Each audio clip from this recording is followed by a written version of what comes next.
Isan'ny nasongadina mofo tatoato ny mikasika indrindra ny firosoana amin'ny fampihavanana alohan'ny idirana ao anatin'ny fifidianana. Manka sitraka indrindra ny siny izay fampihavanam-pirenena izay moa ny antoko MTS ka nefa tsy manaiky kosa ary mitsipaka ny amin'ny mety hanemorana ny datin'ny fifidianana indray. Tokony tsy kitihana intsony ny daty ny 4 Jolay ny faritana hanatanterahana fifidianana filoham-pirenena fiodinana voalohany araka ny hevitry ny antoko Malagasy Tonga Saina MTS izay tarihan'i Roland Ratsiraka.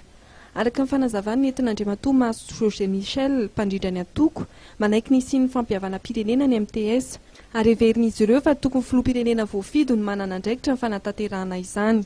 Fa tsy misy vahaolana afa-tsy ny fifidianana ihany no ahafahantsika miala amin'ny krizy. Ary io fifidianana io dia resaka fifidianana filohan'ny repoblika ihany no mandeha aloha.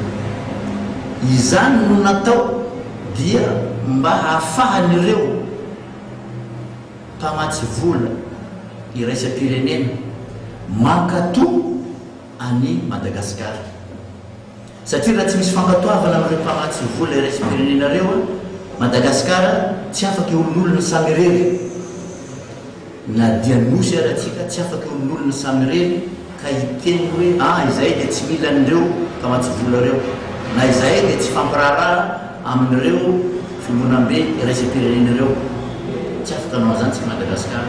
Dikan'izany izay lalana izay efa niarahana namaritra tamin'ny zareo tamin'ny alalan'ny feuille de route na mitondrozotra, dia izay zany niverina fa lalana aingana ahafahantsika voaka amin'ny krizy.